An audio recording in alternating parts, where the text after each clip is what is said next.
धमाधव कुंज विहार जय राधा माधव कुंज विहारी माधव कुंज विहार जय गोपी जन वल्लभा गिरिवरधारी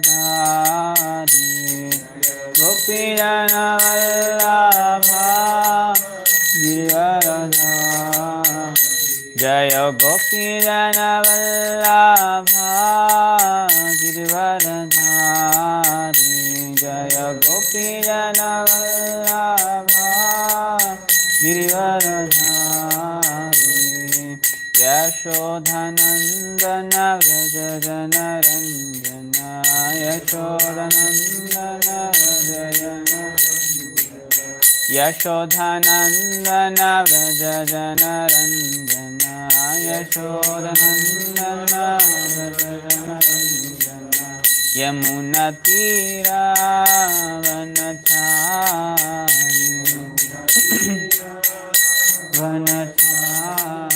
यमुना तीरा वनचारी तीरा वनचारी जय राधा माधव कुंज विहारी जय राधा माधव कुंज विहारी जय राधा माधव कुंज विहारी जय राधा माधव कुंज विहारी जय गोपी जन वल्लभा गिरिवरधारी गोपी जन वल्लभा गिरिवरधारी जय गोपी जन वल्लभा गिरिवरधारी गोपी जन वल्लभा गिरिवरधारी यशोधनंदन व्रज जन Ranjan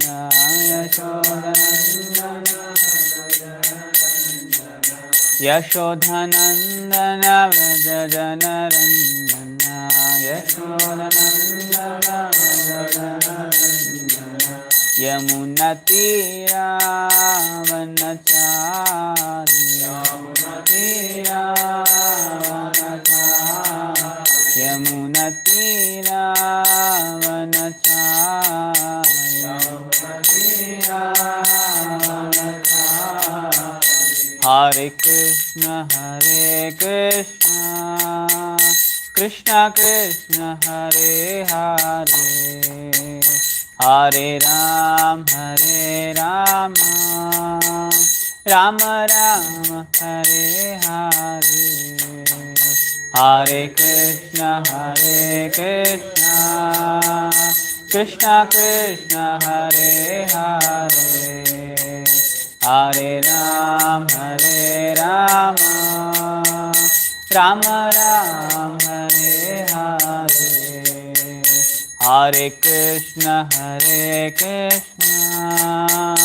Krishna Krishna Hare Hare Hare Ram Ram Ram Hare Hare Hare Krishna Krishna Krishna Hare Hare Hare Ram Ram Ram Hare Hare Hare Krishna Krishna Krishna Hare Hare Hare Ram Ram Ram Hare Hare Hare Krishna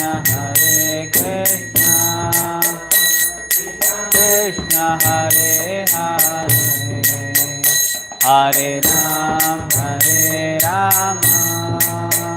Ram Ram Hare Hare Hare Krishna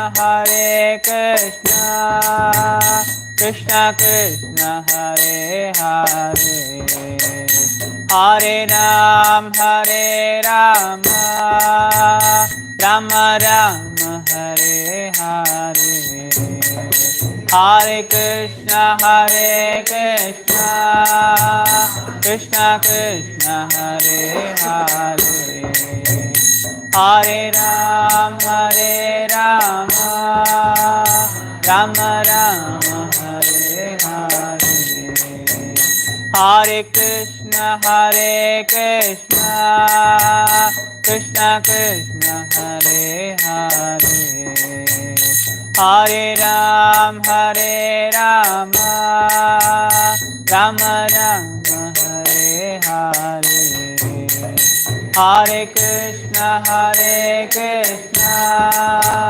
Krishna Krishna Hare Hare Hare Ram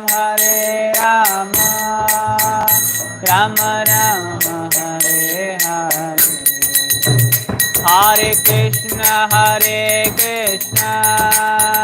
Krishna Krishna Hare Hare Hare Ram Ram Ram Hare Hare Hare Krishna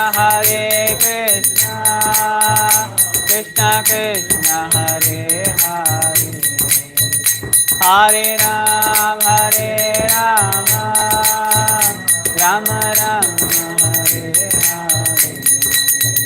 Hare Hare Krishna Krishna Krishna Hare Hare Hare Ram Ram Ram Hare Hare Hare Krishna Krishna Krishna Hare Hare Hare Ram Ram Ram Hare Hare Jaya Prabhupada Srila Prabhupada Jaya Prabhupada Srila Prabhupada Jaya Prabhupada Jaya Prabhupada Jaya Prabhupada Jaya Prabhupada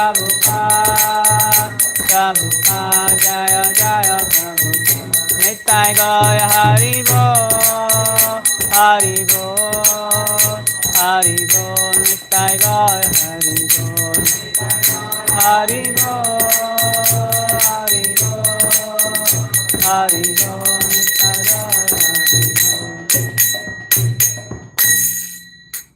युग धर्म हरिनाम संकीर्तन की शील प्रभुपाद की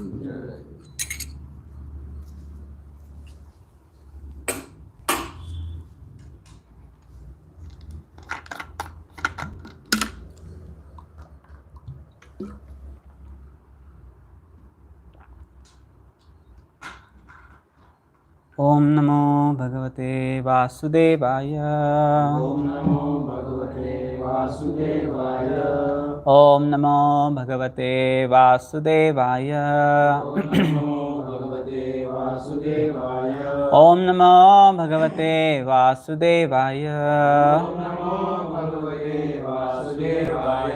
नारायणं नमस्कृत्यं नरं चैव नरोत्तमं देवीं सरस्वतीं व्यासं ततो जयमुदीरये नष्टप्रायेषु भद्रेषु नित्यं भागवत सेवया भगवतीरुत्तमश्लोके भक्तेर्भवति नैष्टिके. We are reading from Canto 4, Chapter 25, The Characteristics of King Puranjana. Text 56.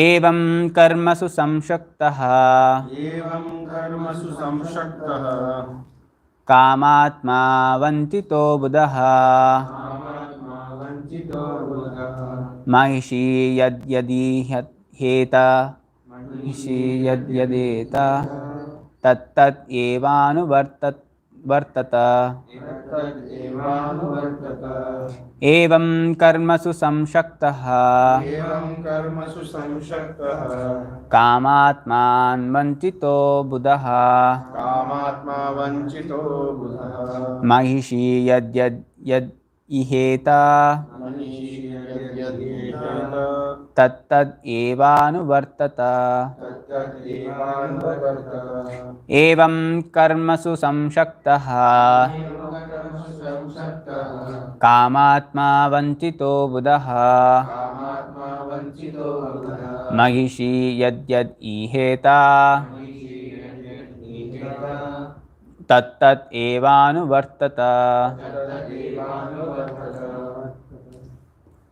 एवं कर्मसु संशक्तः एवं कर्मसु संशक्तः कामात्मा वञ्चितो बुधः कामात्मा वञ्चितो बुधः महिषि यद्यदीहेत महिषी यद्यदीहेत तत्तदेवान्वर्तत तदेवानुवर्तत एवं कर्मसु संशक्तः एवं कर्मसु संशक्तः कामात्मा वञ्चितो बुधः कामात्मा वञ्चितो बुधः महिषी यद्यदीहेत महिषि यद्यदीहेत तदेवानुवर्तत तत्तदेवान्वर्तत एवं कर्मसु संशक्तः एवं कर्मसु संशक्तः कामात्मा वञ्चितो बुधः कामात्मा वञ्चितो बुधः महिषी यद्यदिहेत तत्तद् एवानुवर्तत एवं कर्मसु संशक्तः एवं कर्मसु संशक्तः कामात्मा वञ्चितो बुधः कामात्मा वञ्चितो बुधः महिषी यद्यदीहेत महिषी यद्यदीहेत तदेवानुवर्तत तत्तद् एवानुवर्तत एवं कर्मसु संशक्तः एवं कर्मसु संशक्तः कामात्मा वञ्चितो बुधः कामात्मा वञ्चितो बुधः महिषी यद्यदीहेत तत्तद् एवानुवर्तत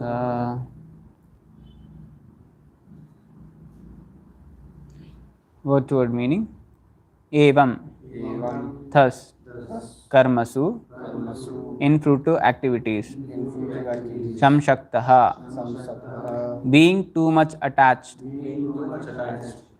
kama atma काम आत्मा lusty vanchitah वञ्चितः cheated buddha less intelligent mahishi the queen yat whatsoever ihate iheta she would desire tat all of that eva certainly anuvartata he followed. Translation and purport by His Divine Grace A.C. Bhaktivedanta Swami Srila Prabhupada. Jai Srila Prabhupada. Translation. Being thus entangled in different types of mental concoction and engaged in fruitive activities, King Puranjana came completely under the control of material intelligence and was thus cheated. Indeed, he used to fully fulfill all the desires of his wife, the queen. Purport. When a living entity is in such bewilderment that he is under the control of his wife or material intelligence, he has to satisfy the intelligence of his so-called wife and act exactly according to her dictates. Various Shastras advise that for material convenience, one should keep his wife always satisfied by giving her ornaments and by following her instructions. In this way, there will be no trouble in family life. Therefore, for one's own social benefit, one is advised to keep his wife satisfied. In this way, when one becomes the servant of his wife, he must act according to the desires of his wife. Thus, one becomes more and more entangled. In Bengal, it is said that if one becomes an obedient servant of his wife, he loses all reputation. However, the difficulty is that unless one becomes a most obedient servant of his wife, family life becomes disturbed. In the Western countries, this disturbance gives rise to the divorce law, and in the Eastern countries like India, there is separation. Now, this disturbance is confirmed by the new introduction of the divorce law in India. Within the heart, the mind is acting, thinking, feeling, willing, and falling under the control of one's wife is the same as falling under the control of material intelligence. Thus, one begets children by his wife and becomes entangled in so many activities under the control of mental concoctions.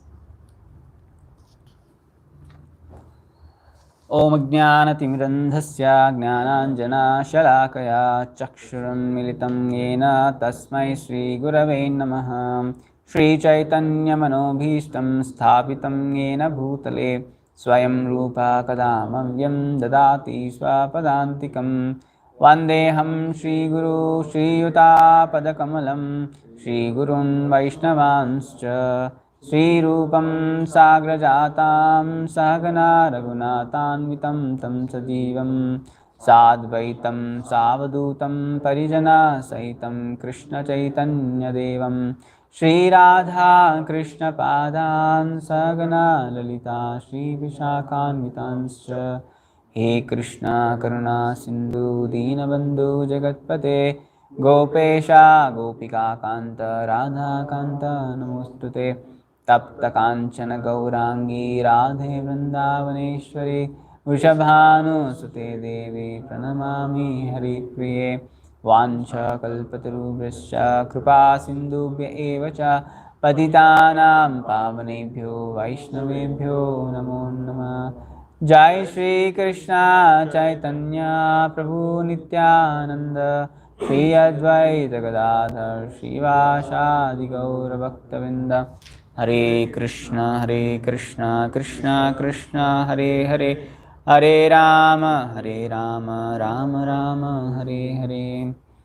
नमः ॐ विष्णुपादाय कृष्णपृष्ठाय भूतले श्रीमते भक्तिवेदान्त स्वामिन्निति नामिने। नमस्ते सारस्वते देवे गौरवाणी प्रचारिणे निर्विशेष शून्यवादी पाश्चात्यदेशतारिणे। मुखं करोति वाचालं पंगं लंगायते गिरिं यत्कृपातमहं वन्दे श्रीगुरुदीनतारिणं परमानन्दमाधवं श्रीचैतन्यईश्वरम्। हरे Krishna. Translation: Being thus entangled in different types of mental concoction and engaged in fruitive activities, King Puranjana came completely under the control of material intelligence and was thus cheated. Indeed, he used to fulfill all the desires of his wife, the queen. So here we are discussing about the characteristics of King Puranjana. This story is an allegorical story where this is not there in the history, but this is being narrated by Narad Muni to make understand Prachina Barhi to about the fact what he is going through. And he started narrating the story of Puranjana and a king who is in the enjoying in a city which has 9 gates. Until now we have seen the 9 gates, now what are the descriptions and what are the things, and how the king Puranjana used to go out along the friends, accompanied by a friend. Now here in this particular verse, it is being talked about how the king was completely controlled by his intelligence. And we have seen that in this story, Narad Muni explaining that Puranjana as a soul and material intelligence as a wife. And here it is said like now Puranjana is like completely under the control of material intelligence, who is his wife, and because of that he started fulfilling whatever desires of the queen or the wife. So here wife represents the material intelligence of a Puranjana. So in the purport also we can see Prabhupada was nicely starting he glorified, then later on he was condemning how this person or a human being or a gentleman who has who has having this material intelligence, when he follows the material intelligence, what are the consequences he goes through. So Prabhupada says actually living entity is in a bewilderment. Because of that he started thinking about his wife and family and so on, and he also tries to fulfill the desires of the family members, especially wife. And Prabhupada says in the purport, to maintain these social benefits or to maintain the social order, so he has to satisfy his wife, and in order to satisfy the wife he has to listen whatever the desires, or he has to fulfill the desires of the wife. And it's like one is advised to keep his wife satisfied in all the ways, like he has to give some ornaments, clothes, and other stuffs, and he has to satisfy her mentally and emotionally also. And in this way he has to do all this out of what we call circus, we can say. And if you see, Prabhupada also later condemns, saying that in Bengal it is said that if one becomes an obedient servant of his wife, he loses all reputation, it is said. So in starting of the purport, Prabhupada was glorifying, now he is condemning here, saying that if one who listens to the wife, his all reputation is lost. And however, the difficulty is that unless one becomes a most obedient servant of his wife, family life becomes disturbed. The problem starts from listening to the wife. In the Western countries, this disturbance gives rise to the divorce law. And at the time of Prabhupada, in the 1970s, there was no divorce in the India. It was there in the Western countries, and now it has started in India also. And we have seen, in the time of Corona, so lockdown, people are not able to stay together. Wife and husband and spouse or wife was not able to stay together, and they are claiming for the divorce. And because why this is happening? Because they are not able to satisfy the desires of a wife. So here, generally, as a brahmachari, I am not at all qualified to talk about the grahastha ashram. So this is all the topic related to grahastha ashram. But as a instruction from the seniors, I got this opportunity today to speak about this. And whatever I have heard, I will try to put forward, so that if there are any corrections, devotees can feel free to correct me. So generally we see there are 4 varnas and ashrams, and in which grahastha ashram is also one of them. And if it is grahastha ashram is not there, one only focus on brahmachari, vanaprastha and sannyasa ashram, and in the future you can see there will be no more people left over to enter into the other ashrams if grahastha ashram is not there. Because grahastha ashram is it is said it's a maintaining, or other 3 ashrams are being maintained by the grahastha ashram. And we see generally we hear so many criticisms about grahastha ashram, especially when we are youth. So people or most of the devotees, they suggest devotees not to enter into the grihastha ashram, because there are a lot of sufferings, because there are a lot of they might have heard so many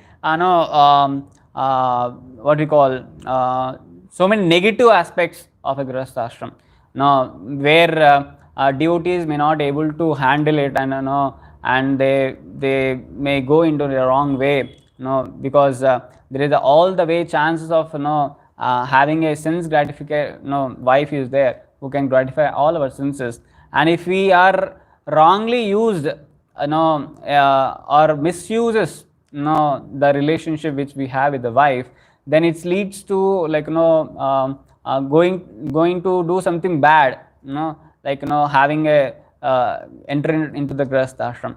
So, but if you see, most of the people, they criticize grihastha ashram, saying that it's not good to enter into the grihastha ashram. Then it's good to remain in the brahmacharya ashram, or to gradually go to the sannyas ashram. But if you see, there is equal importance is being given to all the ashrams. It's not that grihastha ashram is bad, or other ashrams are very good. It's not like that. If you see the actual word of or the meaning of the ashram, it's like it is said like ashram means a complete hard work. Shrama means hard work or hard labor.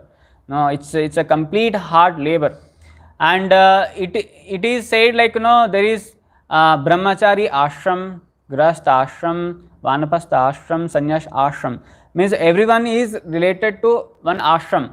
Okay, and everyone has to go through some kind of hard labor. It's not like if I go to brahmachari ashram, there is no hard labor. It's not like that.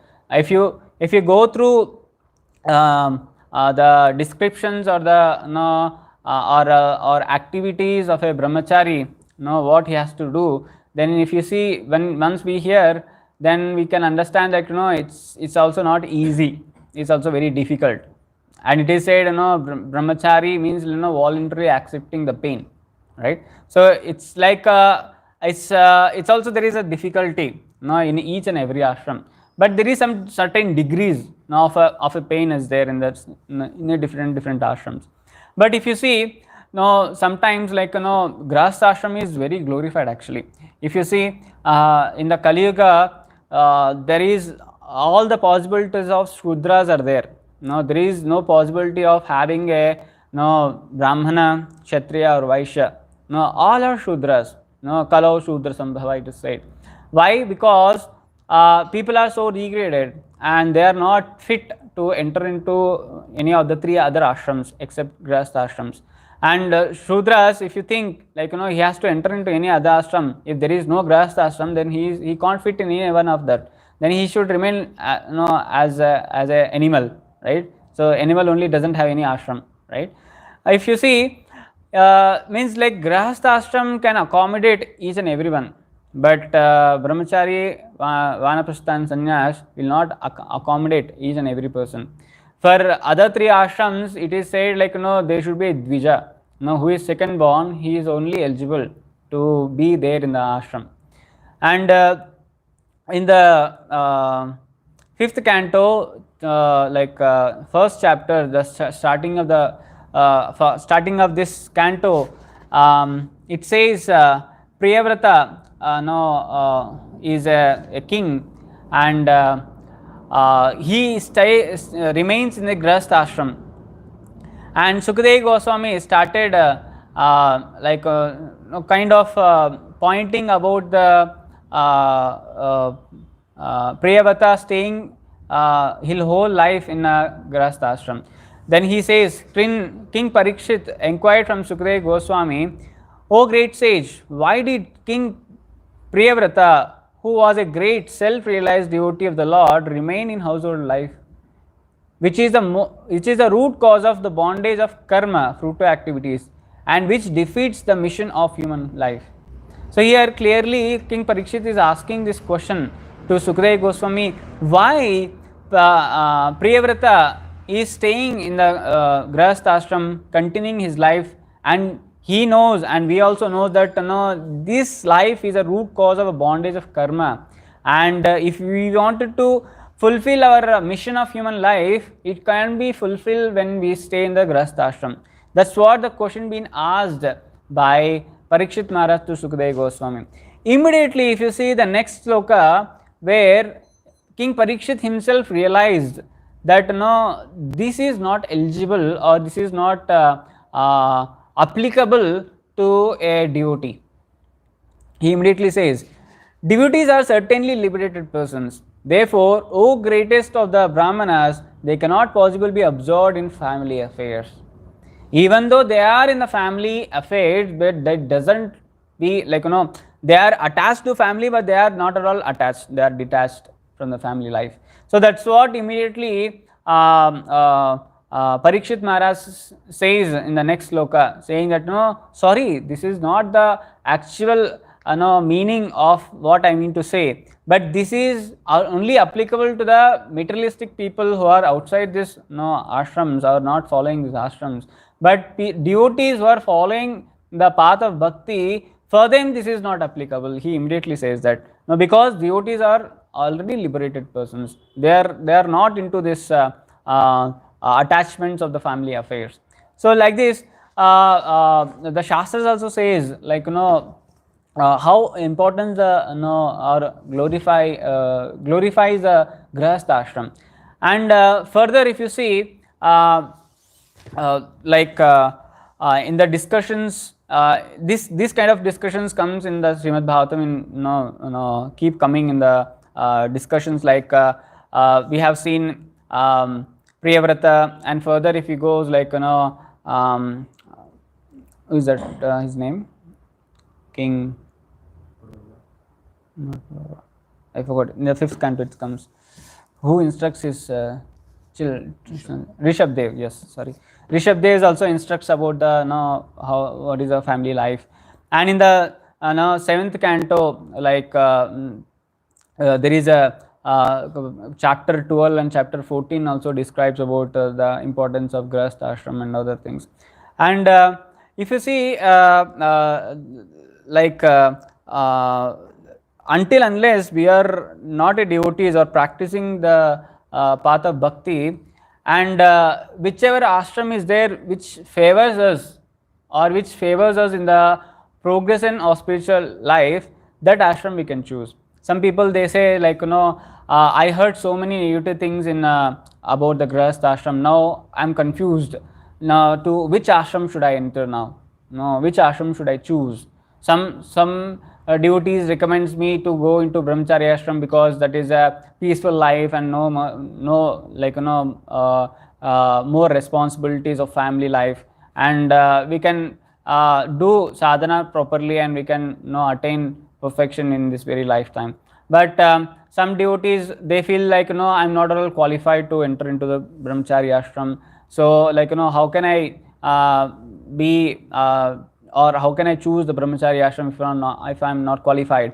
And I heard more about Grahastha ashram, where it is very difficult, it seems. Some people say is like Grahastha ashram is like Gruhanta Kupam, and it's like it's a darkest well, and whoever falls within that well, like they got so many hurtings, they will get hurted badly, because it's not that easy, Grahastha ashram. That's what they heard, and they are confused now which ashram to be chosen.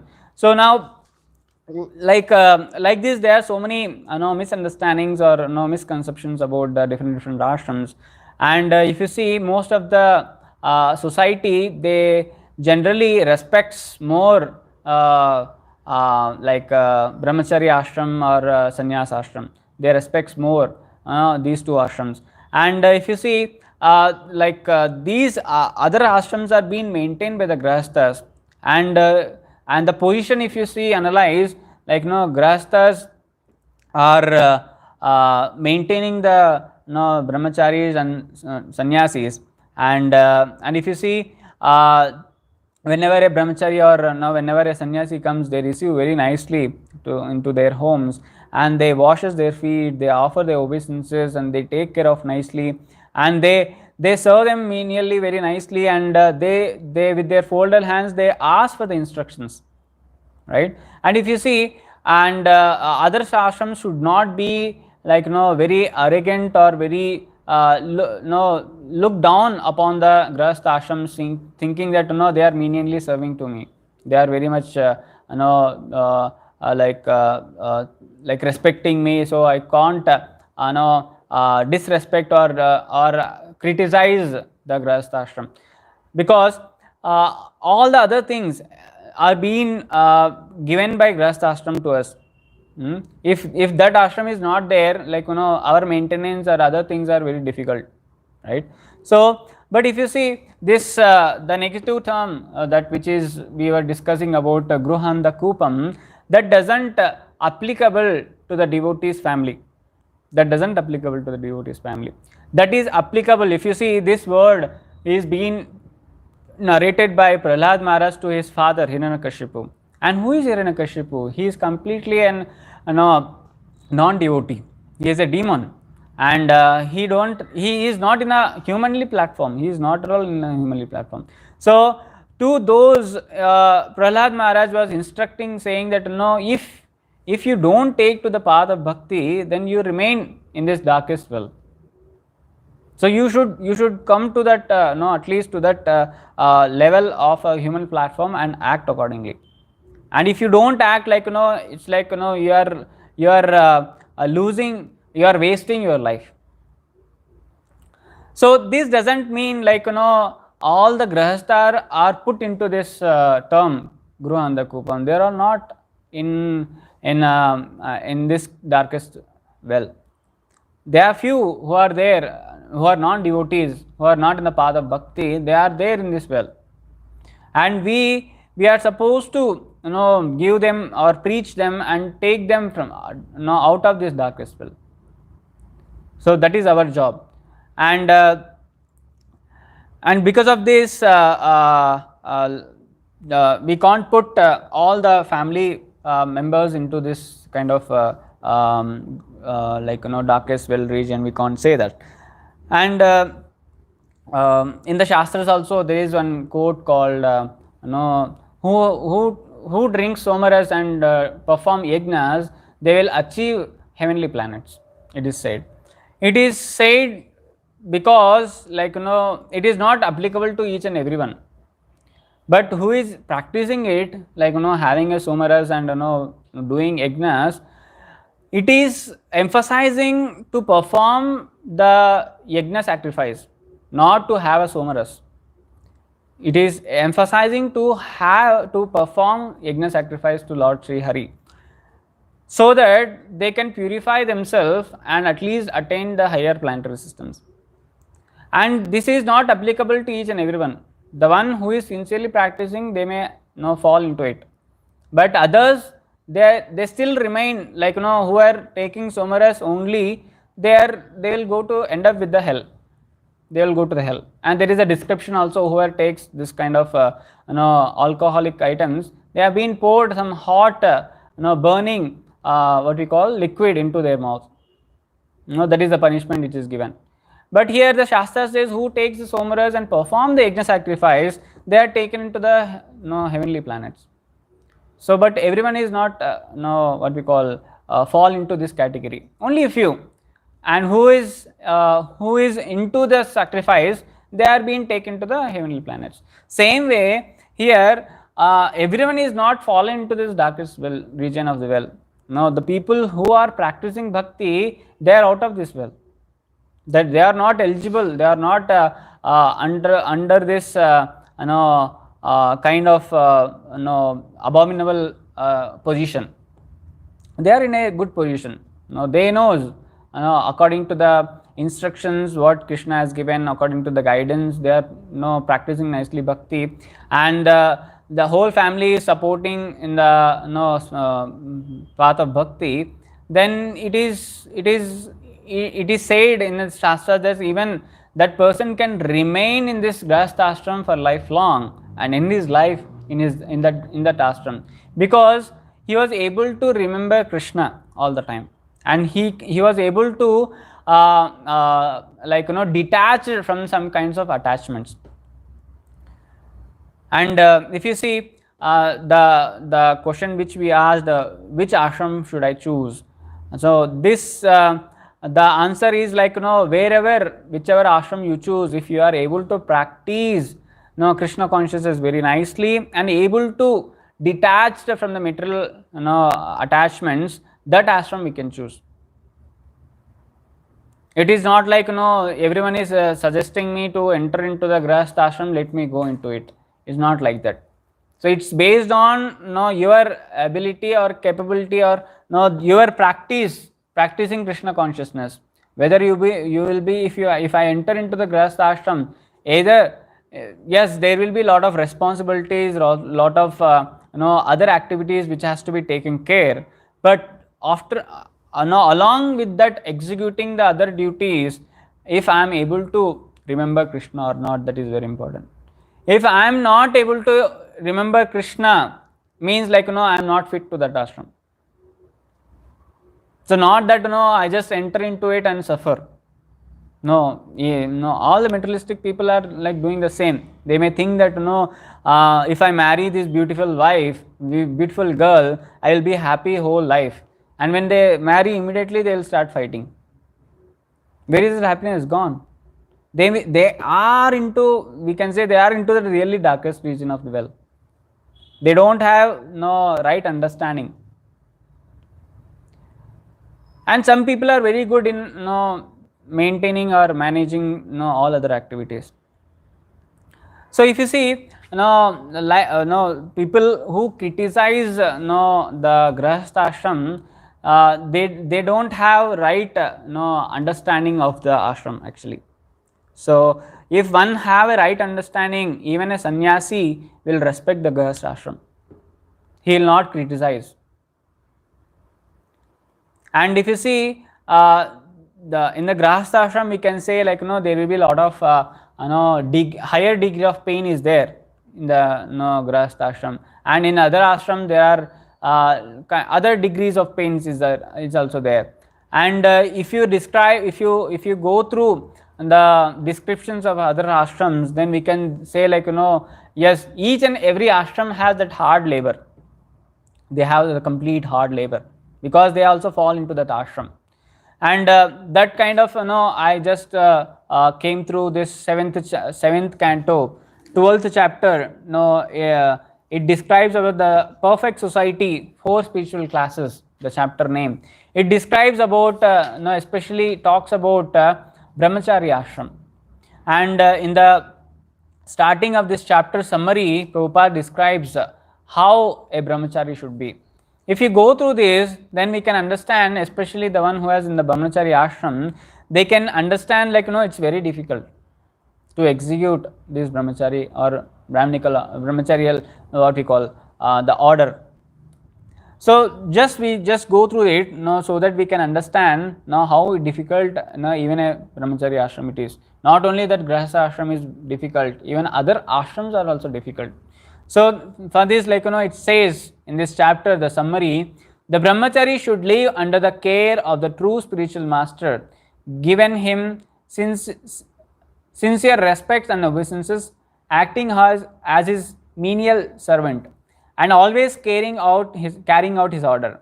So if you see this brahmachari ashram which we are discussing now, it is said like he should be under the care of spiritual master. And if you understand under which kind of spiritual master it is being talking about, this spiritual master is talking about the grahastha spiritual master.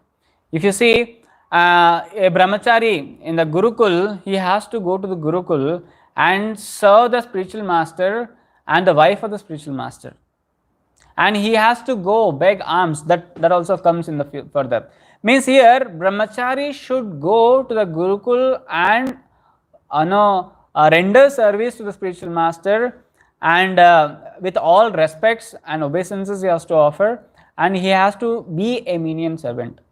He has to serve in that way. And it is said always carrying out his orders. Means who is here higher? Not brahmachari. Guru is higher. And who is here Guru? He is a grahastha Guru.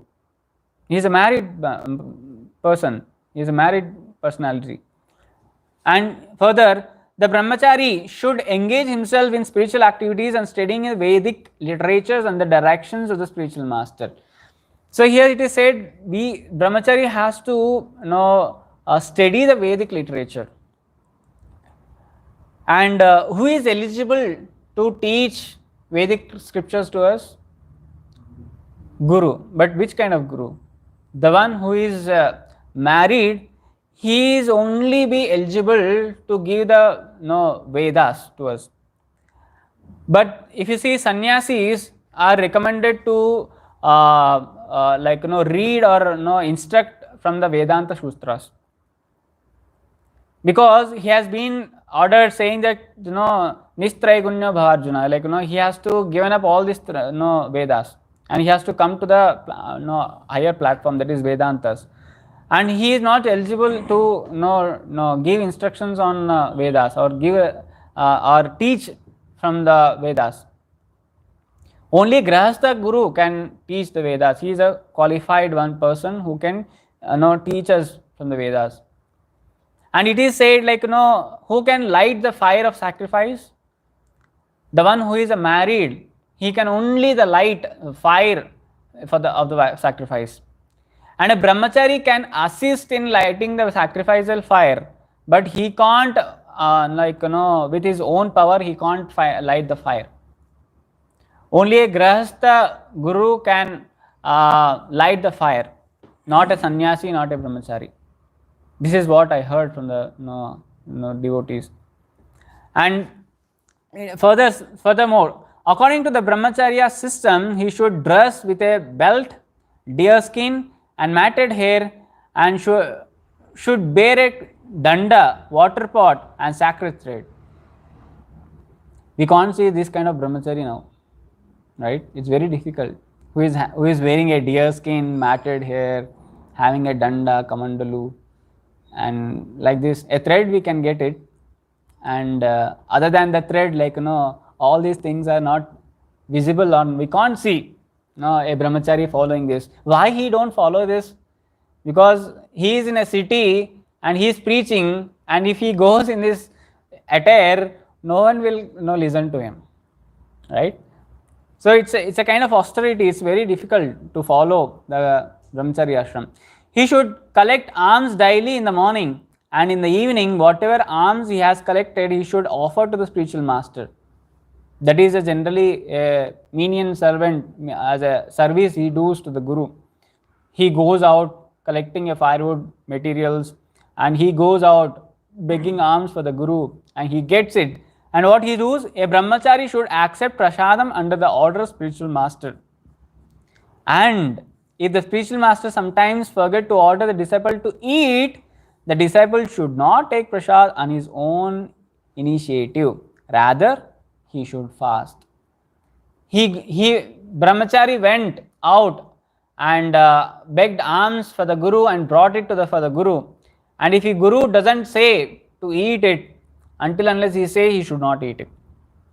On his own initiative, he can't go and eat because I have begged alms and this belongs to me. He can't say. And if guru doesn't say to eat it, he has to fast on that day. He can't go and question, Guru, you didn't provide me any food for me. You can't do it. But are we following this? You don't follow this. And the brahmachari should be trained to be satisfied with eating what is absolutely necessary. He should be very expert in executing responsibilities. He should be faithful, and he should control his senses and try to avoid the association of women as far as possible. A brahmachari should be very strictly abstain from the living with women, and should not meet with the grahasthas and those who are addicted to the women. Nor should a brahmachari speaks in a lonely place with a woman. See, these are all instructions what Prabhupada is giving. That this brahmacharya ashram is also very difficult, because it's also fall under the ashram, which is a complete hard work. So like this, there are the descriptions about other ashrams also, and it's not that easy to follow each and criticize one ashram and glorify other ashram. You can't say. each and every ashram is glorified. Each and every person who is there in the ashram is glorified. And it is said the ashram with which there is no practice of bhakti, it is like not that much glorified. If one is practicing bhakti in that ashram is glorified. And main aspect of the ashram is like to practice bhakti. Other than that, first priority is to practice bhakti, to elevate ourselves to that spiritual platform, not to remain in the material world, material aspects. Yes, a grahastha may be having other responsibilities and material duties. He may be going out and working for others. Yes, that is recommended because he has to earn something for his livelihood. To maintain other ashrams also he has to work. That doesn't mean that he is working in this material world and he is earning so that he is not in that spiritual plane. No, if he is practicing nicely bhakti and carrying out his duties and nicely taking care of other ashrams, then he is glorified. They are glorified.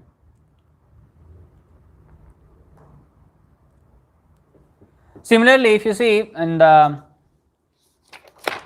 14th chapter,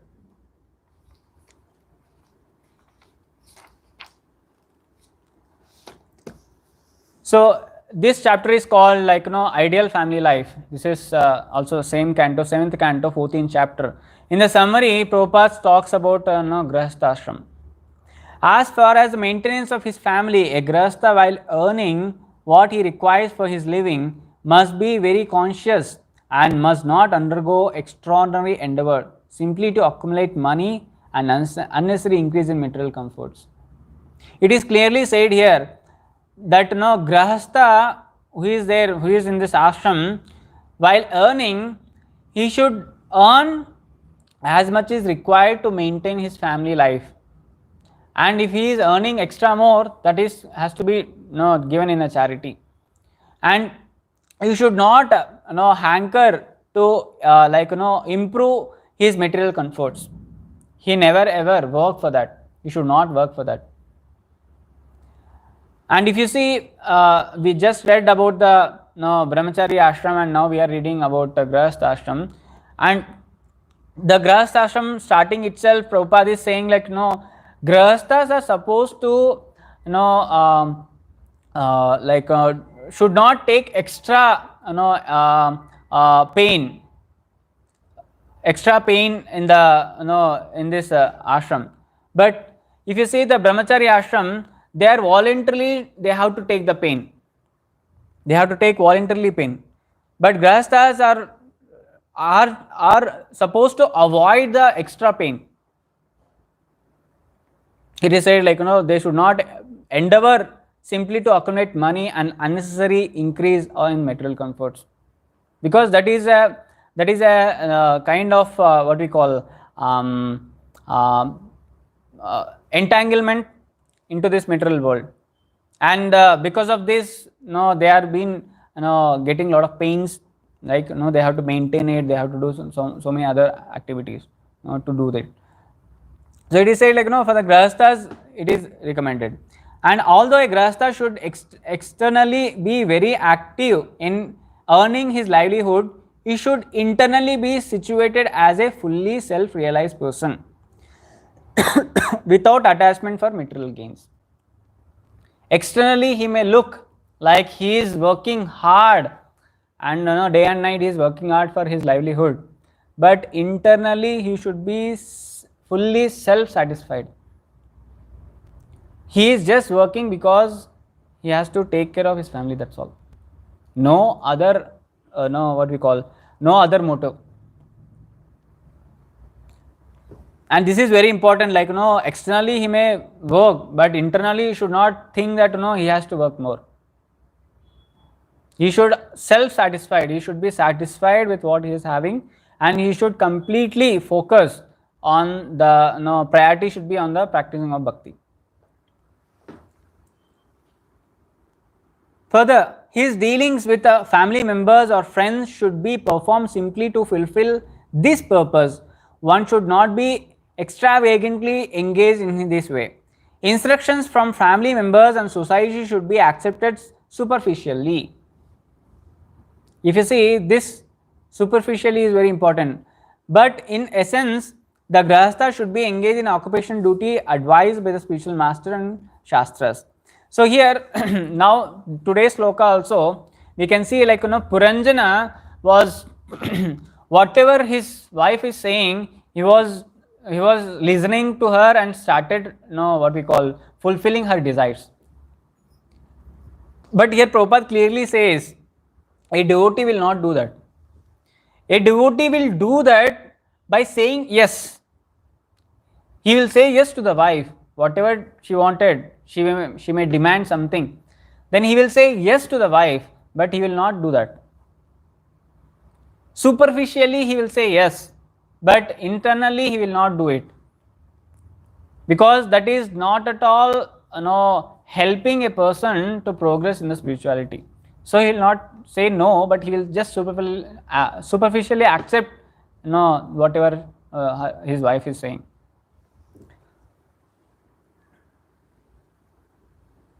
And he will engage himself in the occupational duty advised by the spiritual master and shastras.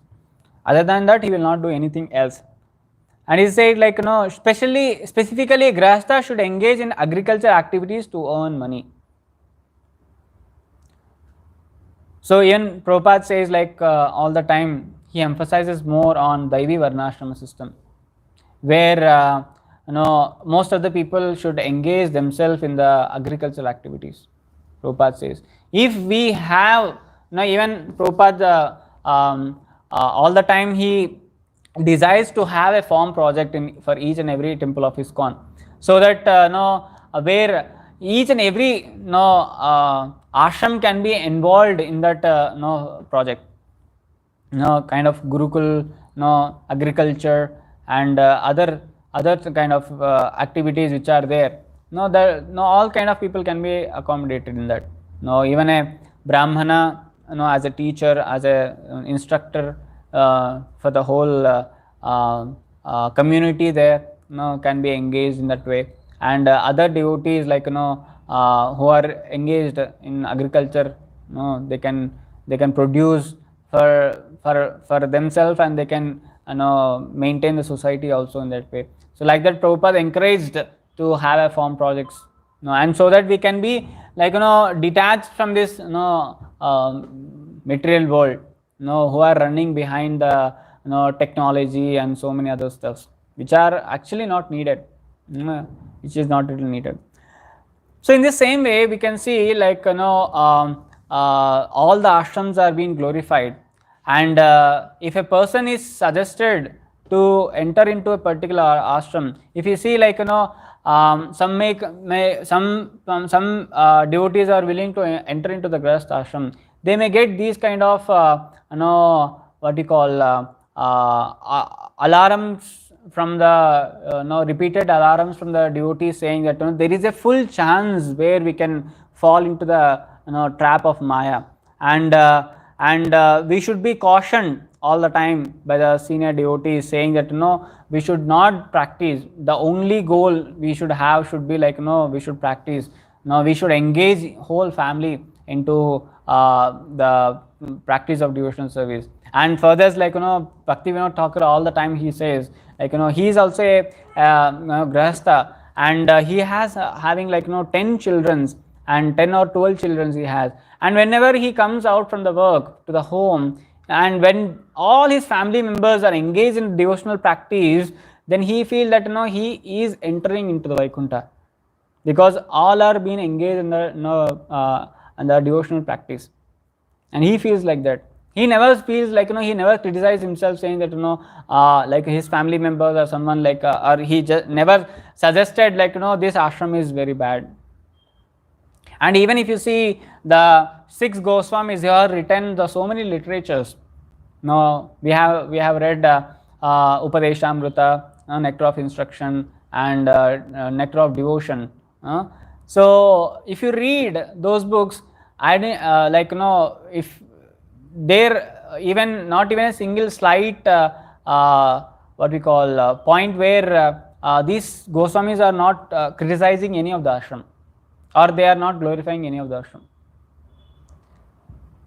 For attaining in the nectar of devotion, when we go through, there is a process how to attain a pure bhakti, and in that they didn't recommended the prerequisite of to attaining the pure bhakti is so and so ashram. They never recommended. They didn't recommended it. So if you see, like the devotees who have the right understanding of the ashrams, they won't criticize. And if someone is not having a right understanding, they may having a fear of or they may have heard something negatives about some ashrams, and they will be talking about those negatives. That's all. But that doesn't mean like the other ashrams are bad. So all ashrams have equal priority. All ashrams are equally glorified. And in this context, like in Chaitanya Charitamrita Madhya Leela, chapter 16, where Raghunath Das, there is a story about it, right? Where Raghunath Das was a big jamindar, landlord. He has immense property. And he doesn't work more to maintain his family or other things. And he's a grahastha. And when he heard about the Chaitanya Mahaprabhu taking sannyas, he also or desiring to run out of his home, give up his family life, and enter into the sannyas ashram. Then when Chaitanya Mahaprabhu came to know about this act of behavior of Raghunath Das Goswami, then he immediately comes to him and started giving instructions to Raghunath Das Goswami. It comes in second Madhya Leela, 16th chapter. So since Chaitanya Mahaprabhu was omniscient, he could understand Raghunath Das' minds. The Lord therefore instructed him with the following reassuring words. So be present and return home. Be patient and return home. Don't be a crazy fellow. By you will be able to cross the ocean of material existence. You should not make yourself a show bottle devotee and become a false renunciant. For the time being, enjoy the material world in a befitting way and do not become attached to it. See here, Mahaprabhu is saying, like for the time being, enjoy the material world. Who will give this instruction? No one gives. But here Chaitanya Mahaprabhu is giving this instruction because Raghunath Das Goswami is fixed up devotee. And he knows, like even though we put this devotee into this kind of activity or in this material world with the material enjoyments, he will not get bewildered. He will use rather that kind of facilities in the Lord service. That's so only it is said, for the time being, enjoy the material world in a befitting way and do not become attached to it. Enjoy it, but don't get attached to it. And in the Shastras, it is recommended, especially for the devotees, like when whatever it is there, we can offer to the Lord and we can enjoy it. Rather, instead of offering to the Lord, if we enjoy it, we are getting into the attachments, or we are developing that kind of attachments. So whatever it is there, we should offer to the Lord. It's not said like only few things can be offered. It is like whatever is there with you, we can offer to the Lord and we can enjoy it. So in this way, like that the point which we have read, the grahasthas superficially they will be acting like they are working very hard in this material world, but internally they are completely detached from this material world and they are completely attached to the lotus feet of the Lord. So here also Chaitanya Mahaprabhu is giving the same instruction that Raghunath Das was like no need to run out of this ashram, be where you are and practice nicely, and don't be a show bottle. It says no, don't just be a what we call false renunciant. You can be there in the Grihastha ashram, nicely execute the instructions of a guru and follow the instructions, or or take care of the nicely the family, and for the taking care you should work. So that is there, and work as much is required, and not too much for the material comforts. Don't hanker for the too much for material comforts. And in that way, if you practice, engage whole family members in the devotional service, then it is recommended to be there in the Grihastha ashram for a whole life. And but in the today's verse, or the chapter which we are discussing about Parshina Parishad, he is completely attached to the material activities. He is called as a Karma Kandiya Brahmana. Not only that, he is only doing the material activities, not even a slight of spiritual activity. So to to do some kind of favor to this king, Narad Muni started describing about the negatives of Grihastha ashram, so that now he can come out of that fruitive activities, and he started even killing animals, giving sacrifices, animal sacrifice for his own sense gratification. So he is so much attached to the fruitive activities. So to take him out of that situation, Narad Muni is saying about this story, criticizing in a different way. Other than that, Narad Muni doesn't have any motive to criticize the Grihastha ashram. Where in the other cases, like great personalities like Narad Muni and Chaitanya Mahaprabhu is glorifying the Grihastha ashram. We have just read Madhya Leela. Chaitanya Mahaprabhu is completely recommending Raghunath Das to be there in a Grihastha ashram and execute the orders, he is saying. So with this, I would like to pause today's session. So if you have any questions, comments, or reflections. Regarding the Guru, Lord Chaitanya has said, Kiva Viprativa ne Shishu Bhake Vinnoy, Jai Krishna Tattva Vita Se Vinnoy. And you mentioned in your talk that only a Grihastha can teach the Vedas. Lord Chaitanya doesn't say it. Also, in the history perspective, Puranas perspective, we see they have teachers like Durvasa Muni, who had 60,000 disciples and he was not a married person. We have a person like Valmiki, who was teaching the Vedas to Love and Kush, but he was not a married person, he was a sannyasi. How should we understand this? This is what I heard from the senior devotees, what they are saying it. Okay, I am just repeating it. And they gave the example of Sandipa Muni, where Supreme Lord himself was serving the Sandipa Muni, who is a Grihastha Guru.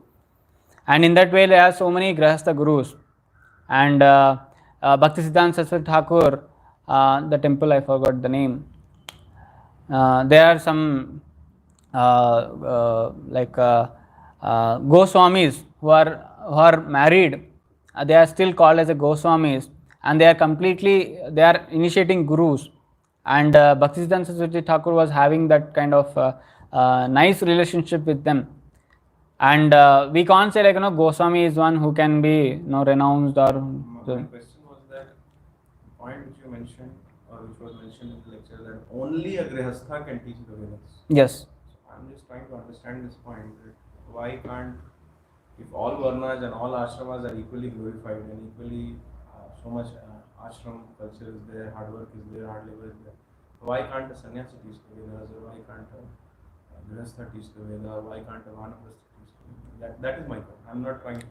I don't have answer for this, because I just heard in the senior devotees saying that only a Grihastha Guru can teach the Vedas, because sannyasi Guru is the one who is has to give up the Vedas and goes to Vedantas. He has to teach only Vedantas. That is being said. So that's what I heard. And it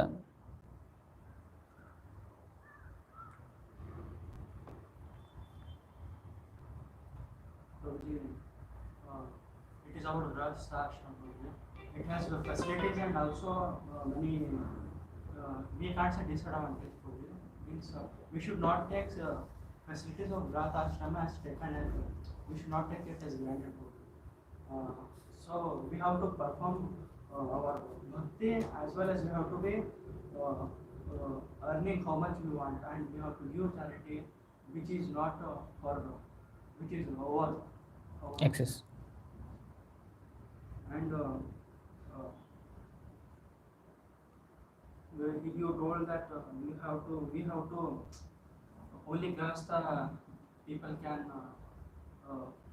Grahastha has more importance, but recently here people have heard much about that. Grahastha, they will tell what you will do with marrying, and you will go in hell. संसार मोह माया में मत ऐसा सुना था, but आज कुछ नया सुना. Today I learned new things and advantage of Grahastha. Yeah, that is there. That's what the only thing is, like, when until unless you are practicing, you are not practicing bhakti within the life, in the family life, then, like, you are going into the Maya. Same point I want to mention. You said being Grahastha devotee and remain detached by bhakti. Being in bhakti, but without attachment, but attachment.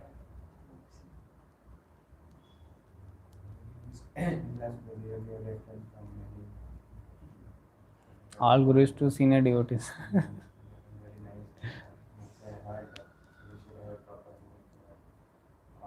Little loud, not clear. One to one, then switch off the camera.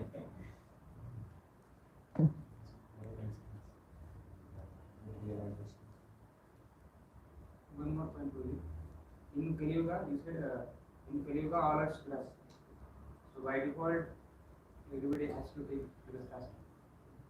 So being Everyone is not eligible to other ashrams, but they are eligible only in Grahastha ashram. Yeah. If one is practicing nicely, voluntarily taking the pain, then they are eligible to go into sannyas ashram or brahmacharya ashram. But by default, Grahastha ashram we can accommodate them nicely. So the other point, we should not satisfy the female. Means, what Mataji said, we have to not satisfy them in Grahastha ashram. We should don't say no. We should say yes, and we should just avoid. If it is related to spiritual progress, those things we can take their instructions and we can execute them, and in that way they will be happy. And material things, like, for their sense gratification, we can say yes superficially, but we will not execute it, to just have that, maintain that relationship, or else we will break that relationship. So externally we say yes, internally our meaning is no, we will not execute.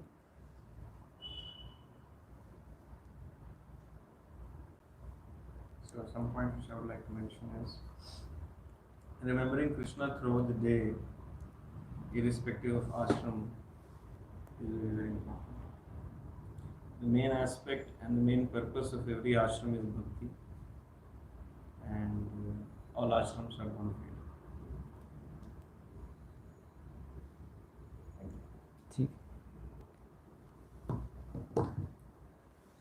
ग्रंथराज Shrimad Bhagavatam की जय, जगतगुरु श्रील प्रभुपाद की जय, अनंत कोटि वैष्णव की जय. हरे कृष्ण कृष्ण कृष्ण हरे राम.